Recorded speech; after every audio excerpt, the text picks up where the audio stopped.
सच्चिदानंद सद्गुरु साईनाथ महाराज की जय। அத்தியாயம் 10 சமர்த்த ஸ்ரீ சாயின் மகிமை. எவர் சகல உலகங்களின் நன்மைக்காக பாடுபடுகிறாரோ, எவர் பிரம்மத்திலேயே சதா லைத்திருக்கிறாரோ, அவரை பிரேமை நிரம்பிய மனதால் எந்நேரமும் நினைத்துக் கொண்டிருப்போமாக.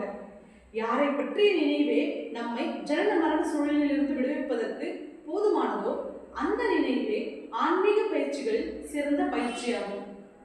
இப்பயிற்சிக்கு ஒரு பைசாவும் செலவில்லை. சொற்ப பயிற்சியால் பெரும்பலன் அனாவசியமாக கைக்கு வருகிறது. ஆகவே உடல் உறுப்புகள் ஆரோக்கியமாகவும் பலமாகவும் இருக்கும் போது சதா இம்முயற்சியை மேற்கொள்ள வேண்டும். இதர தேவதைகள் அனைத்தும் மாயும். குருவை சாசுவதமான ஒரே தெய்வம். அவரிடம் விசுவாசம் செலுத்தினால் நம்முடைய தலையெழுத்தையே மாற்றிவிடுவார். எங்கே தூய நேர்மையான குரு சேவை இருக்கிறதோ, அங்கே சம்சார பந்தம் நிர்மூலமாகி விடுகிறது. நியாயம், மீமாம்சை போன்ற சாஸ்திரங்களை படித்துவிட்டு ஒரு தலைமுறையை இரண்டாவதற்கும் விதண்டாவாதங்கள் செய்யவோ புத்தி பூர்வமான பயிற்சிகளோ தேவையே இல்லை. சத்குரு நாவை செலுத்தும் போது ஆதி பௌதிகம், ஆத்தியாத்மிகம், ஆதிதெய்வீகம் ஆகிய இன்னல்களிலிருந்து விசுவாசம் உள்ள பக்தர்கள் விடுவிக்கப்படுகிறார்கள். கடலை கடப்பதற்கு கப்பலின் தளபதியின் மீது விசுவாசம் வைக்க வேண்டும். அதுபோலவே சம்சார சாகரத்தை கடப்பதற்கு குருவின் மீது விசுவாசம் வைக்க வேண்டும். ஐக்கிய பக்தியை அடைந்தவர்களுக்கு கைத்தளத்தில் இருப்பதை சுலபமாக அறிவது போன்று குரு பரஞானத்தை அளிக்கிறார். தம்முடைய லீலையால் ஆனந்தத்தை லட்சணமாக உடைய மோட்சத்தை அளிக்கிறார். எந்த சத்குருவின் தரிசனம் ஹிருதயத்தின் முடிச்சுகளை அவிழ்க்குமோ, புலனடக்கம் கிடைக்க செய்யுமோ, முன் ஜென்மங்களில் சேர்த்த பாவ மூட்டைகளையும் இந்த ஜென்மத்தில் செய்த பாவங்களையும் அழிக்குமோ, அவருடைய பெருமையை பாடுவோமாக. 8வது அத்தியாயத்தில் மனித ஜென்மம் கிடைத்ததன் பயன் என்ன என்பது சொல்லப்பட்டது. 9வது அத்தியாயத்தில் பாபா பிச்சை எடுத்ததை பிழைத்ததன் சூக்மமான காரணம் சொல்லப்பட்டது. பாய்ஜபாய் மதியத்தில் சோழ ரொட்டியும் பாஜியையும் அளித்தது. குஷால் சந்தின் நல்வாழ்வு பற்றி பாபா கொண்டாக்டரை, தாத்தியா மகன்சாபதிவர்களுடன் பாபா உறங்கியதும் பற்றியும் கூட பிரவசனம் செய்யப்பட்டது. பக்தர்கள் கேட்டு மகிழ்ந்தனர். கதை கேட்பவர்களை பாபா எப்படி வாழ்ந்தார், எங்கு உறங்கினார், எவ்வளவு அலட்சியமாக சுற்றி வந்தார் என்பன சம்பந்தப்பட்ட சரித்திர பகுதியை இப்போது சொல்கிறேன், கவனமாக கேளுங்கள். பாபாவினுடைய உலகியல் வாழ்க்கை எவ்வளவு கூட்டத்திற்குரியது. இந்துக்களுக்கும் முஸ்லிம்களுக்கும் அவர் அன்னை, புலியும் ஆடும் பயமின்றி பிரேமையுடன் உலகி வந்த சூழ்நிலையை அளித்த நம்பிக்கைக்கு தகுந்த புகலிடம் அவர். செவிமடுப்பவர்களே, சாயி எப்படி வாழ்ந்தார், எங்கு உறங்கினார் என்பன பற்றியெல்லாம் இப்பொழுது ஸ்ரத்தையுடன் கேளுங்கள். பாபா வாழ்க்கை நடத்திய முறை இதுவே. 4 முழ நீளமும் ஒரு சாண அகலமும் உள்ள ஒரு மரப்பலகை 2 பக்கங்களில் இருந்தும் கந்தை துணிகளால் பிணைக்கப்பட்டு தூளத்திலிருந்து ஒரு ஊஞ்சலை போல் தொங்கவிடப்பட்டிருந்தது. அந்த பலகையின் மேல் பாபா தூங்கினார். அவருடைய படுக்கையின் தலைமாட்டிலும் கால்மாட்டிலும் அகல் விளக்குகள் எரிந்தன. எப்பொழுது ஏறினார், எப்பொழுது இறங்கினார் என்பது ஒருவருக்கும் தெரியாது. அப்பலகையின் மேல் அவர் தலையை கவிழ்ந்து கொண்டு உட்கார்ந்திருப்பார் அல்லது உறங்கிக் கொண்டிருப்பார். ஆனால் அவர் எப்பொழுது பலகையின் மேல் ஏறினார், எப்பொழுது இறங்கினார் என்பதை எவரும் பார்த்ததில்லை. பலகை கந்தல் துணிப்பட்டைகளால் பிணைக்கப்பட்டிருந்தது. அது எப்படி பாபாவின் வலுவை தாங்கியது? அஷ்டமகா சித்திகள் ஒருவரிடம் உறங்கிருந்தால் பலகை எல்லாம் பெயரளவுக்கு தானே. அனிமா சித்தியை பெற்றவர், அதாவது தம்முடைய உருவத்தை நினைத்த மாத்திரத்தில் அணுவளவாக செய்து கொள்ளக்கூடிய சித்தி. 8 மகா சித்திகளில் முதலாவது சித்தி. கண்ணில் விழும் தூசி அளவிலும் கூட சௌகரியமாக வரைந்து கொள்ளலாம். ஈனுடைய உருவத்திலோ இரும்பினுடைய ரூபத்திலோ புழுவினுள்ளோ பாபா சுலபமாக சஞ்சாரம் செய்தது இவ்விதமாகவே. அனிமா சித்தியை அடிமையாக கொண்டவருக்கு ஒரு ஈயாக மாறுவதற்கு எவ்வளவு நேரமாகும்? வானத்தில் பறக்க முடிந்தவருக்கு மரப்பலகை இருந்தால் என்ன, இல்லாவிட்டால் என்ன? அனிமா, மகிமா, லகிமா என்னும் அஷ்ட மகா சக்திகளும் நவநிதிகளும் அவருடைய சந்நிதியில் கைகட்டி சேவகம் செய்தனர். மரப்பலகை அவருக்கு ஒரு விளையாட்டு பொம்மை. அஷ்ட மகா சக்திகள் பின்வருமாறு. அனிமா சிறியவைகளுக்கெல்லாம் மிகச்சிறிய உயிராக தன்னை செய்து கொள்ளுதல். லகிமா எடை பலு என்பது சிறிதேனும் இல்லாதவனாக தன்னை செய்து கொள்ளுதல். பிராப்தி வேண்டியவை எல்லாம் வேண்டியவாறு பெறுதல். பிராகாமிய இச்சா சுதந்திரம் மிக படைத்திருத்தல். மகிமா வண்ணத்தில் தன்னை மலை போன்று பெரியவனாக்கிக் கொள்ளும் திறமை. ஈசித்துவம், ஈசனை போன்று அனைத்தையும் ஆளுமை திறமை வாய்க்கப்படுதல். வசித்துவம், பிறரை தன்வசப்படுத்துதல். காமவயாசிதா, எதை வேண்டுமானாலும் சென்றடைய வல்லவனாதல். அஷ்டமகா சித்திகள் இவையெல்லாம்: 1 அனிமா, 2 லகிமா, 3 பிராப்தி, 4 பிராகாமிய, 5 மகிமா, 6 ஈசித்துவம், 7 வசித்துவம், 8 காம வசாயிதா. அடுத்து நவநிதிகள். நவநிதிகள் 9 குபேரனுடைய நவநிதிகள் பின்வருமாறு: கச்சபநிதி, கற்பநிதி, சங்கநிதி, நந்தநிதி, நீலநிதி, பதுமநிதி, மகாநிதி, மகாபதுமநிதி, முகுந்தநிதி. இவ்வாறு அனிமா, மகிமா, லகிமா என்னும் மகா சித்திகளும் நவநிதிகளும் அவருடைய சன்னதியில் கைகட்டி சேவகம் செய்தன. மரப்பலகை அவருக்கு ஓர் விளையாட்டு பொம்மையே. புழு, எறும்பு, நாய், பறவை, மனிதர்கள், பெரியோர், சிறியோர், அரசன், ஆண்டி அனைத்தையும் அவர் சரிசமமாக பார்த்தார். பார்வைக்கு அவர் சிறுடிவாசியை போல தெரிந்தார். 3½ முழம் உயரமுள்ள உடலை தவிர வேறு எதையும் பெற்றிருக்கவில்லை. ஆயினும் புண்ணியங்களின் இருப்பிடமான அவர் எல்லோருடைய மனத்திலும் வசிக்கிறார். அந்தரங்கத்தில் அவர் சங்கத்தை நாடாதவராகவும் பற்றற்றவராகவும் இருந்தார். வெளியுலகில் மக்களை நற்பாதையில் செலுத்த வேண்டும் என்ற பலமான உந்துதல் இருந்தது. மனதுள்ளே நிராசையாக இருந்தார். ஆனால் வெளிமுகமாக பக்தர்களின் மேல் பாசம் இருந்தது. அந்தரங்கத்தில் செயல்களுக்கு பலனேதும் எதிர்பார்க்கவில்லை. பகிரங்கத்தில் தெரிந்த பக்தர்களின் நல்வாழ்வு பற்றிய அக்கறை பரிசுத்தமானது. அந்தரங்கத்தில் பரமசாந்தியின் இருப்பிடமான அவர் எப்பொழுதாவது கோபத்தையும் காட்டினார். அந்தரங்கத்தில் பரபிரம்மத்துடன் லைத்த நிலையில் இருந்தவர் பகிரங்கத்தில் சில சமயம் பிசாசை போல் நடந்து கொண்டார். உள்ளே அத்வைத ஆனந்தத்தில் திளைத்த அவர் வெளியே உலகியல் செயல்பாடுகளிலும் தம்மை ஈடுபடுத்திக் கொண்டார். சில சமயங்களில் மக்களின் மீது பிரேமை காட்டினார். சில சமயங்களில் கல்லிருந்து அவர்களை விரட்டினார். சில சமயங்களில் சாபங்களையும் திட்டுகளையும் மழையாக பொழிவார். சில சமயங்களில் ஆனந்தமாக அணைத்துக் கொள்வார். ஆனால் உண்மையில் அவர் சாந்தமுள்ளவராகவும் தம்மையை கட்டுப்படுத்திக் கொண்டவராகவும் பற்றற்றும் பொறுமையாகவும் எந்நேரமும் தியானத்தில் இருந்தவர் தம்மிலேயே ரமித்து பக்தர்களுக்கு இனிய மனமும் முகமும் காட்டினார். எப்பொழுதும் உள்முகமாக திருப்பப்பட்ட மனதுடன் ஆடாது அசையாது ஒரே தோரணையில் உட்கார்ந்து கொண்டு இங்கும் அங்கும் அலைய வேண்டிய தொந்தரவு யாரும் இல்லாமல் தம்முடைய சர்க்காவை சன்னியாசியின் தண்டமாக கொண்டு அவருடைய வாழ்வு எந்த விதமான கவலையுமின்றி சாந்தமாக இருந்தது. செல்வத்தையோ புகழையோ சிறிதும் விரும்பாமல் பிச்சை எடுப்பதையே பிழைப்பாக ஏற்றுக்கொண்டு புலன்கள் அனைத்தையும் உள்ளே இழுத்துக் கொண்ட யோக நிலையில் அவர் வாழ்நாளை கழித்தார். ஒரு யதி சன்னியாசியை போல உடையுடுத்திக் கொண்டு தம்முடைய சர்க்காவை சன்னியாசிகள் எப்பொழுதும் கையில் வைத்திருக்க வேண்டிய தங்கமாக கொண்டார். அல்லா மாலிக் என்னும் வார்த்தைகளே அவருடைய இடைவிடாத ஜபம். அல்லா மாலிக் என்னும் வார்த்தைகளே அவருடைய இடைவிடாத ஜபம். பக்தர்களிடம் அவர் காட்டிய பிரிவி அகண்டம். மானிட உருவத்தில் அவதரித்த சாயின் உருவ லட்சணங்கள் இவ்வாறே பூர்வ ஜென்மத்தில் சம்பாதித்த புண்ணியத்தால் தான் இப்போதைய நமது கைகளுக்கு எதிர்பாராமலேயே கிடைத்திருக்கிறது.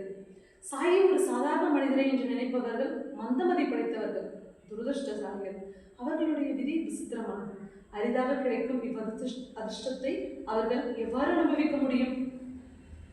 சாயி ஆத்மபோதத்தின் சுரங்கம், பூரணமான ஆனந்தத்தை அனுபவிக்கும் விக்கிரகம்.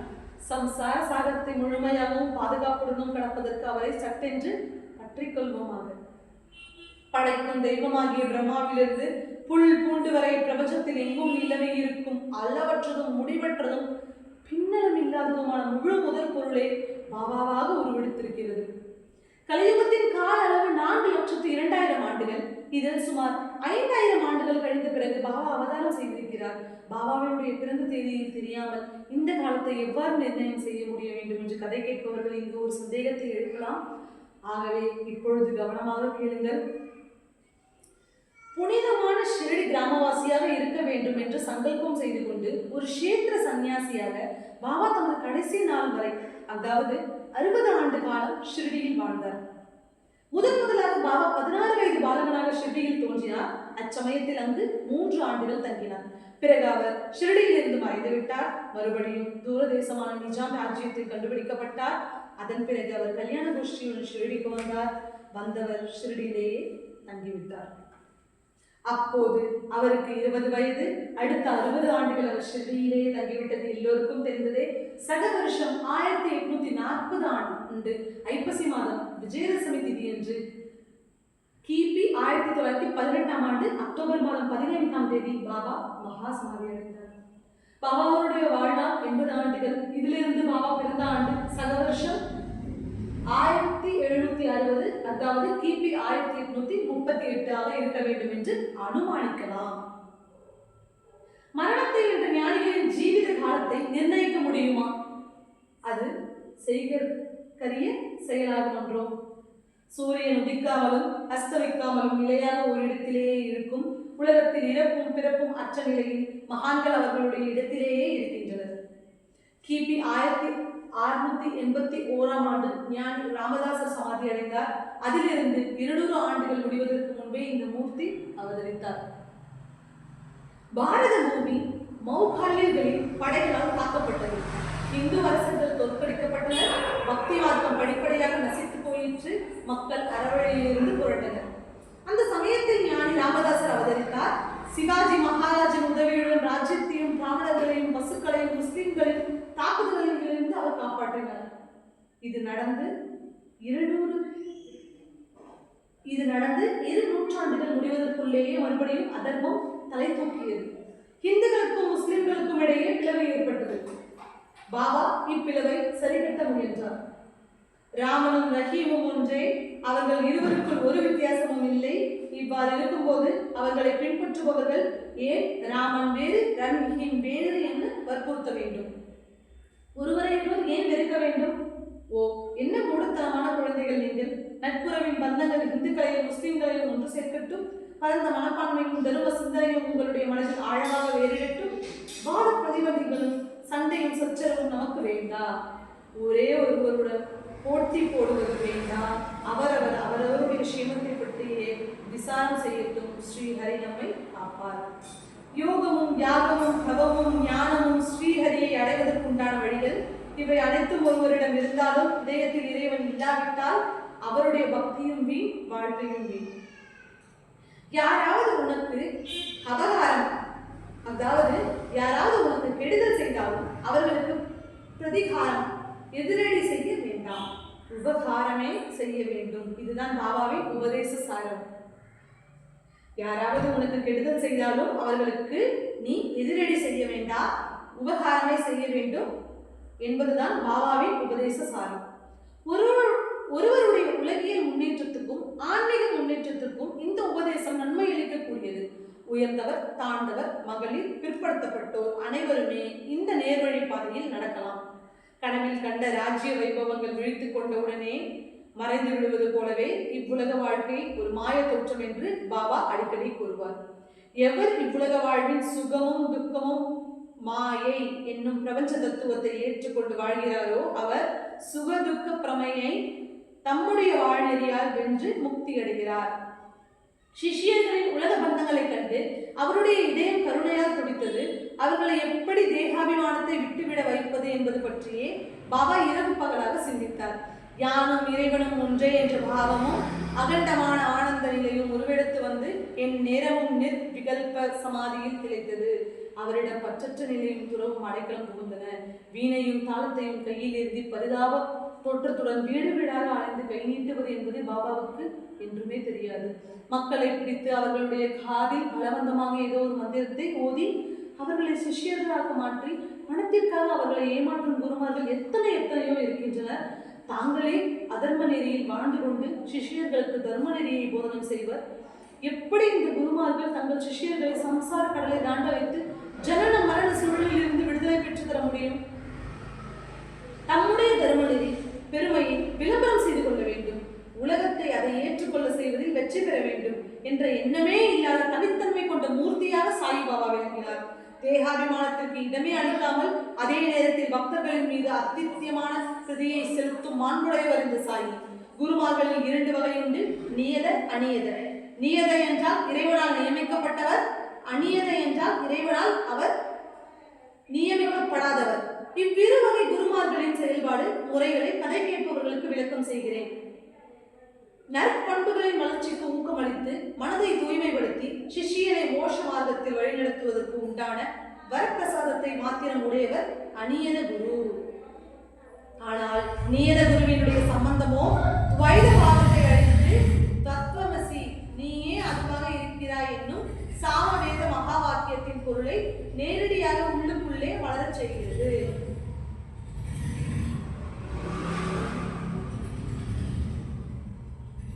ஆனால் நியத குருவினுடைய சம்பந்தமோ துவைத பாவத்தை அழித்து தத்துவமசி நீயே அதுவாக இருக்கிறாய் என்னும் சாமவேத மகா வாக்கியத்தின் பொருளாய் நேரடியாக உள்ளுக்குள்ளே வளரச் செய்கிறது.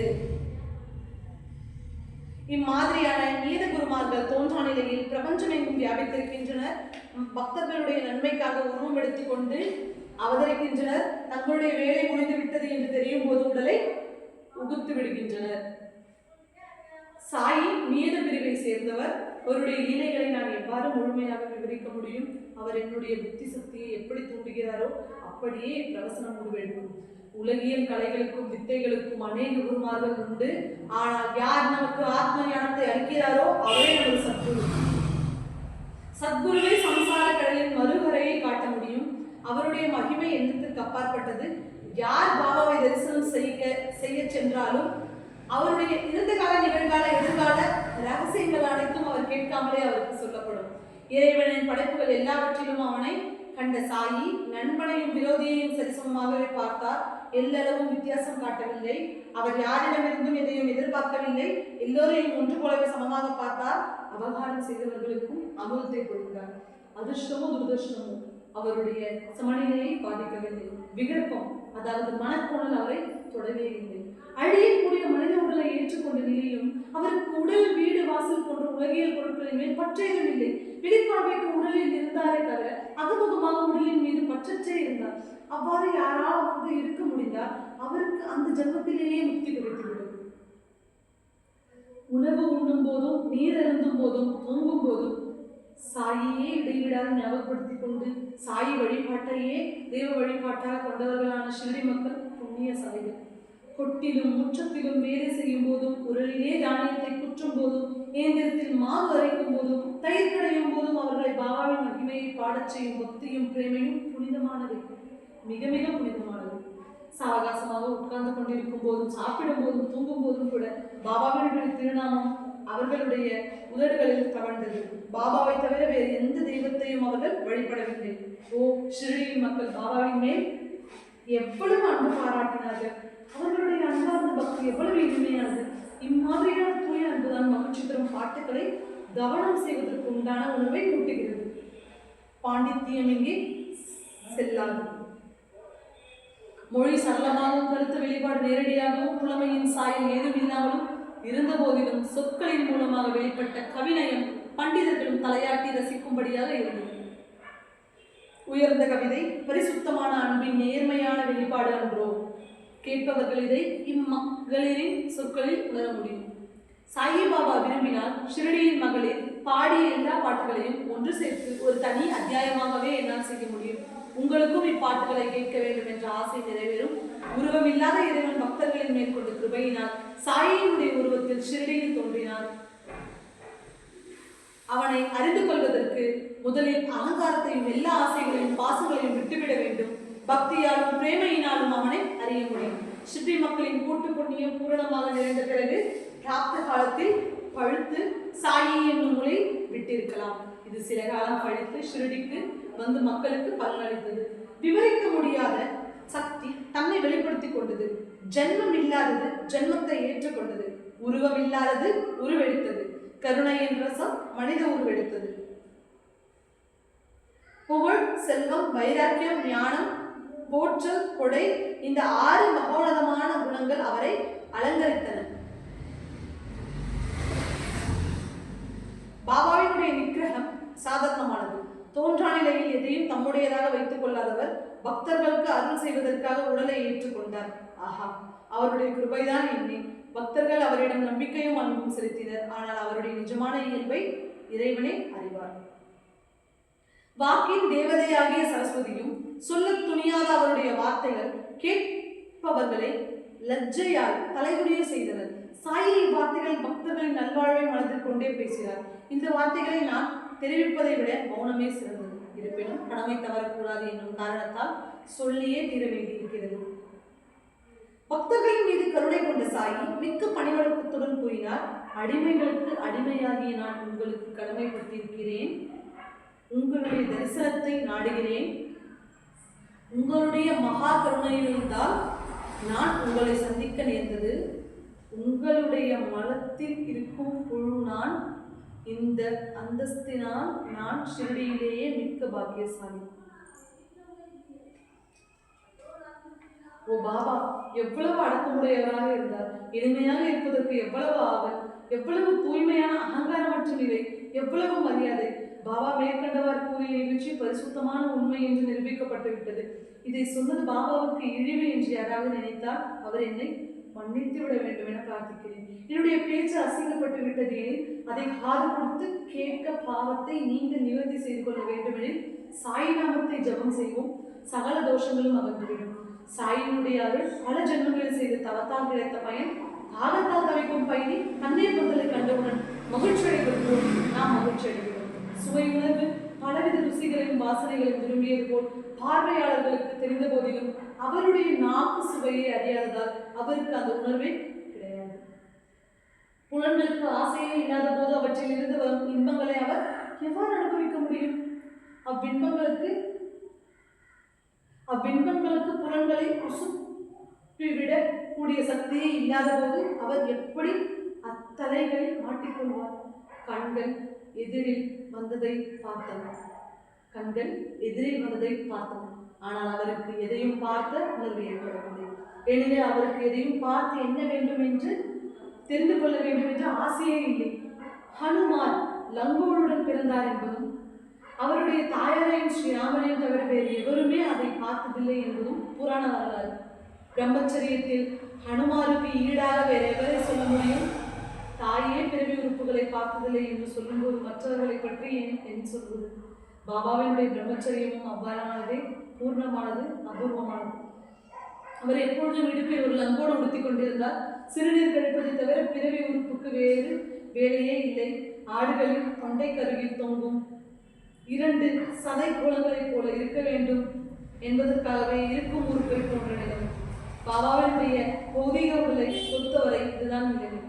உடல் உறுப்புகள் அனைத்தும் அவற்றின் வேலைகளை செய்தாலும் புலன் இன்பங்களை நாடும் எந்த விதமான ஆசையும் இல்லை. ஆசைகள் பற்றிய விழிப்புணர்வே இல்லை. சத்துவம், ராஜசம், தாமசம் ஆகிய 3 குணங்களும் அவருடைய உடல் உறுப்புகளில் இருப்பது போல் வெளிப்பார்வைக்கு தெரிந்தது.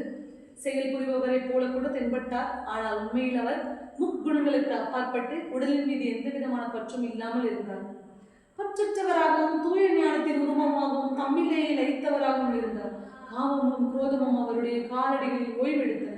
அவர் ஆசையற்றவராகவும் எல்லா விருப்பங்களும் பூரணமாகவும் நிறைவேறியவராகவும் இருந்தார்.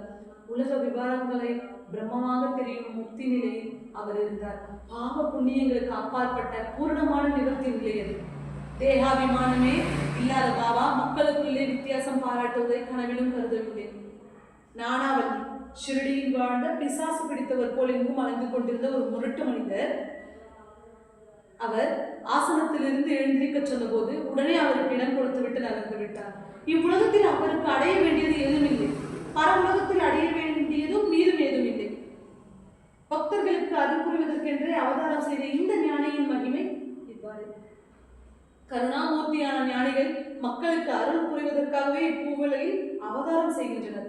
பிறருக்கு நன்மை செய்வதற்காகவே பூரண கிருபையுடன் செயல்படுகின்றனர். சிலர் ஞானிகளுடைய மனம் வெண்ணெயை போல இலகியது என்று கூறுகிறார்கள். வெண்ணெய் சூடுபடுத்தினால் தான் உருகுகிறது. ஞானிகளுடைய மனமோ மற்றவர்களை துன்பத்தினால் தாபமடைவதை கண்டே உருகிவிடுகிறது. 100 இடங்களில் தையல் போட்ட கஃனியை அணிந்து கொண்டும் கரடு முரடான கோணிப்பை ஆசனமாகவும் படுக்கையாகவும் உபயோகித்துக் கொண்டும் இதயத்தில் எந்த விதமான ஆசையும் இல்லாமல் வாழ்பவருக்கு வெள்ளி சிம்மாசனம் எதற்கு? அம்மாதிரியான சிம்மாசனம் அவருக்கு ஒரு தொந்தரவாக தான் இருக்க முடியும். இருப்பினும் அதை பக்தர்கள் பின்னால் இருந்து அவருக்கு அடியில் திணிக்க முயன்றார். அவர்களுடைய அன்பையும் பக்தியையும் மதிக்கும் வகையில் அதை எதிர்த்து அவர் போராட்டதே இல்லை. நிர்மலமான ஷிரடி என்னும் நீதியில் ஒரு அழகான தாமரை பாபாவின் ரூபத்தில் பூத்தது. விசுவாசம் உள்ளவர்கள் அதன் மனத்தை மூக்கால் நுகர்ந்து ஆனந்தம் அடைந்தது. நம்பிக்கையும் பாக்கியமும் மற்ற தவளைகள் சேற்றிலும் சகதியிலுமே உருண்டு கொண்டிருந்தனர். பாபா யோகாசனத்தையோ பிராணாயமத்தையோ பிராணாமயத்தையோ இந்திரியங்களை பலவந்தமாக அடக்குவதையோ மந்திரத்தையோ தந்திரத்தையோ எந்திர பூஜையையோ யாருக்கும் போதிக்கவே விதிக்கவோ இல்லை. பக்தர்கள் காலில் மந்திரம் கூட போதவில்லை. மேலெழுந்தவாறு பார்க்கும்போது அவர் மற்றவர்களைப் போலவே பழக்க வழக்கங்கள் கொண்டவராக போன்று தெரிந்தார். ஆனால் அகமுகமாக அவர் முற்றிலும் வேறுபட்டிருந்தார். உலகியல் செயல்பாடுகளில் அவர் மிக்க கவனமுடையவராக இருந்தார். இது விஷயத்தில் அவருடைய திறமைக்கு ஈடு எவரிடமும் கிடையாது. பக்தர்களின் நன்மைக்காகவே ஞானிகள் அவதரிக்கின்றனர். அவர்களுடைய உணர்வுகள், உணர்ச்சி வெளிப்பாடுகள், உலகியல் செயல்பாடுகள் அனைத்துமே பக்தர்களுக்காக தான். இதை ஞாபகத்தில் வைத்துக் கொள்ள வேண்டும். சாயி மகாராஜ் சாந்தியின் இருப்பிடம், சுத்தமான பரமானந்தம் வாசம் செய்யும் இடம். கலங்கமில்லாத தூய இதயத்துடன் அவரை சாஷ்டாங்கமாக நமஸ்காரம் செய்கிறேன். மகாராஜ் தன்னிஷ்டமாக எவ்விடத்திற்கு நடந்து வந்தாரோ அது மகா புண்ணியம் செய்த புனிதமான இடம். பூர்வ ஜென்மங்களில் ஏகமாக புண்ணியம் சேர்ந்திராவிட்டால் இப்பொக்கிஷம் கிடைப்பதில்லை. சுத்தமானதும் பலமானதுமான கொட்டை ரசமுள்ள ருசியான பழங்களை கொடுக்கும் போது என்பது பழமொழி. இது ஷிர்டி வாழ் மக்களுக்கு பரீட்சை செய்து பார்க்கப்பட்டு விட்டது. பாபா இந்துவும் அல்ல, முஸ்லிமும் அல்ல, வர்ணத்திற்கும் ஆசிரமத்திற்கும் அப்பாற்பட்டவர் அல்ல. ஆனால் அவரால் உலகியல் துன்பங்களை நிர்மூலமாக அழிக்க முடியும்.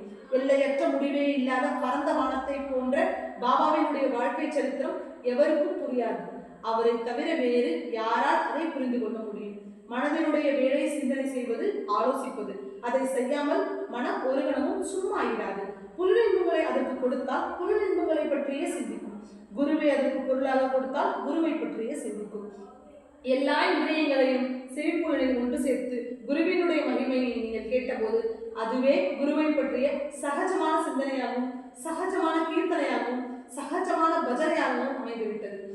பஞ்சாகினி, அதாவது 4 திசைகளிலும் 4 நெருப்பு குண்டங்களை எரியவிட்டு வானில் உள்ள சூரியனை 5வது அக்னியாக கருதி நடுவே தவம் செய்தது. பஞ்சாக்னி, தவம், யாகம், மந்திரம், தந்திரம், அஷ்டாங்க யோகம், இந்த வழிபாட்டு முறைகள் அனைத்தும் உயர் கொடுத்து ஆண்களுக்கே உரியது. மற்றவர்களுக்கு இவற்றால் என்ன பிரயோஜனம்? ஞானிகளின் கதைகள் அவ்வாறு அல்ல. அவை சகல ஜனங்களையும் நல்வழிப்படுத்தும். உலக வாழ்வின் பயங்களையும் இன்னங்களையும் அழித்துவிடும்.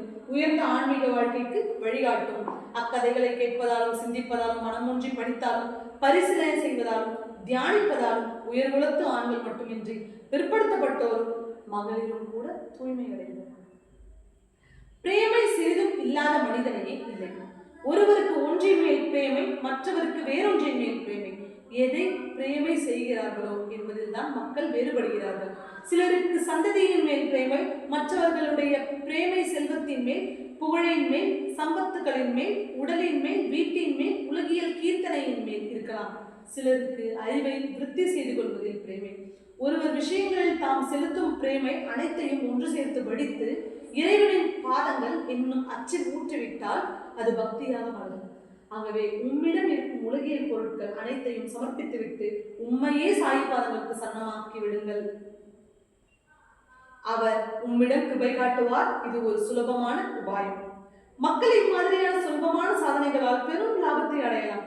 நிலைமை இவ்வாறு இருக்க ஏன் இந்த உதாசீனம்?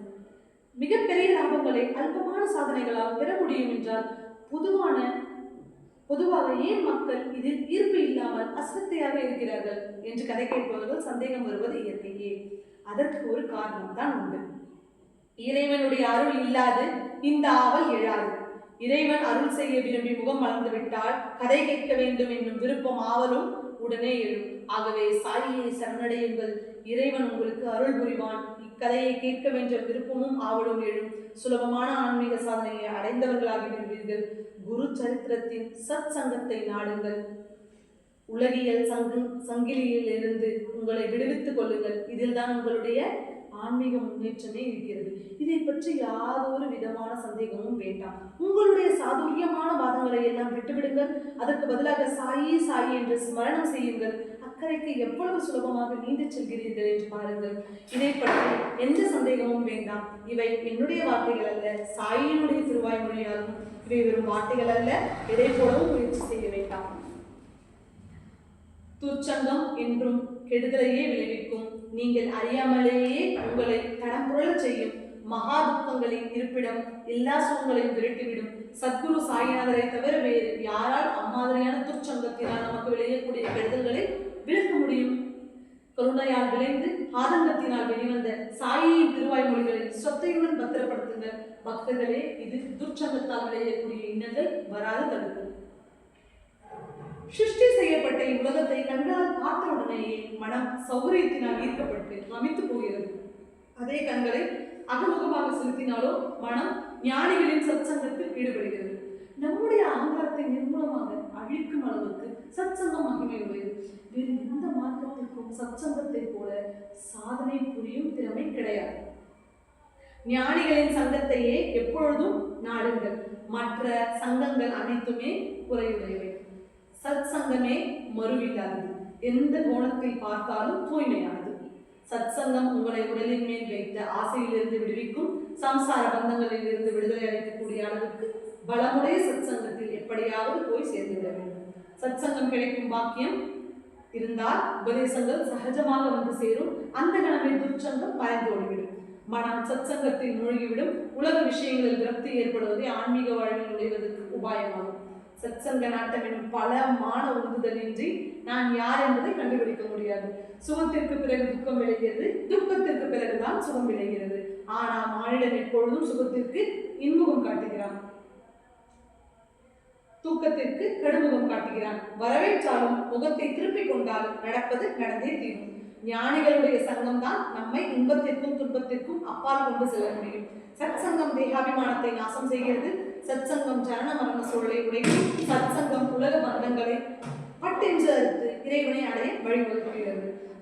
உத்தமனான கதியை அடைவதற்கு சத் சங்கமே புனிதத்தை அளிக்கக்கூடியது. வேறு எதிலும் கவனம் செலுத்தாது ஞானிகளை சரணடைந்து விட்டால் நிஜமான விச்ராந்தி கிடைக்கிறது. இறைவனை வணங்காதவர்களையும் நாமத்தை சொல்லாதவர்களையும் நம்பிக்கையும் பக்தியும் இல்லாதவர்களையும் பஜனை பாடாதவர்களையும் இறை நாட்டம் உடையவர்களாக செய்வதற்கே ஞானிகள் இப்பூவுலகில் அவதாரம் செய்கிறார்கள். கங்கை, பாகிரதி, கோதாவரி, கிருஷ்ணா, வடபெண்ணை, காவிரி, நர்மதை ஆகிய புண்ணிய நதிகள் சாதுக்களுடைய பாதங்களை தொட வேண்டும் என்று ஆவல் கொண்டு அவர்கள் ஸ்நானம் செய்வதற்கு வருவார்களா என்று எதிர்பார்த்து கொண்டிருக்கின்றன. இப்புண்ணிய நதிகள் உலகத்து மக்களுடைய பாவங்களை எல்லாம் அடித்து சென்றாலும் தங்களுடைய பாவங்களை நிவர்த்தி செய்து கொள்ள சாதுக்களின் பாதங்களையே நாடுகின்றன. பல ஜென்மங்களில் செய்த வாக்கியங்களாலேயே நாம் சாயியின் புனிதமான பொன்னடிகளை கண்டுபிடித்திருக்கிறோம். ஜனன மரண சூழல் நிறுத்தப்பட்டு விட்டது. பிறவிப்பயன் அறவே ஒழிக்கப்பட்டு விட்டது. மக்களான வாசகர்களே, சிறிது நேரம் ஓய்வெடுத்துக் கொண்டு ஏற்கனவே கேட்ட கதைகளை அசை போடுவோம். மேற்கொண்டு பிரவசனம் பிறகு தொடரும். ஹேமட் சாயினிடம் சரணடைகிறேன். நான் அவருடைய பாதரட்சைகளே. மேலும் மேலும் அவருடைய கதைகளை சொல்லிக் கொண்டே போவேன். அதுவே எனக்கு மேலும் மேலும் சுகத்தை அளிக்கும். ஆஹா, என்ன கவர்ச்சியான உருவம் சாயி மகாராஜருக்கு!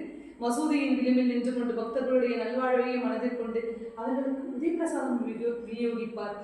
எவர் இந்த உலகமே ஒரு மாயை என்றறிந்தவரோ, எவர் பிரம்மானந்தத்தில் இடைவிடாது லயிப்பவரோ, எவர் முழுமையாக மலர்ந்த மலர் போன்ற மனம் படைத்தவரோ அவர் முன்னே நான் சாஷ்டாங்கமாக நமஸ்காரம் செய்கிறேன். எவர் ஞானமெனும் மையை கண்களில் தடவி பிரம்ம ஞானத்தை வழங்குகிறாரோ அந்த மகிமை வாய்ந்த சாயியே நான் சாஷ்டாங்கமாக நமஸ்காரம் செய்கிறேன். அடுத்த அத்தியாயம் இதைவிட மேன்மையாக இருக்கும். செவிகளின் வழியே உங்களுடைய இதயத்தில் புகுந்து எல்லா மனங்களையும் போக்கி இதயத்தை புனிதமாக்க செய்துவிடும். எல்லோருக்கும் சேமம் உண்டாகட்டும். ஞானிகளாலும் சான்றோர்களாலும் உணர்வூட்டப்பட்டு சாய் பக்தன் ஹேமட் பந்தால் இயற்றப்பட்ட ஸ்ரீ சமர்த்த சாய் சச்சரிதம் என்னும் காவியத்தில் சமர்த்த ஸ்ரீ சாயின் மகிமை என்னும் 10வது அத்தியாயம் மற்றும் ஸ்ரீ சத்குரு சாய்நாத் மகாராஜுக்கு ஜெய்.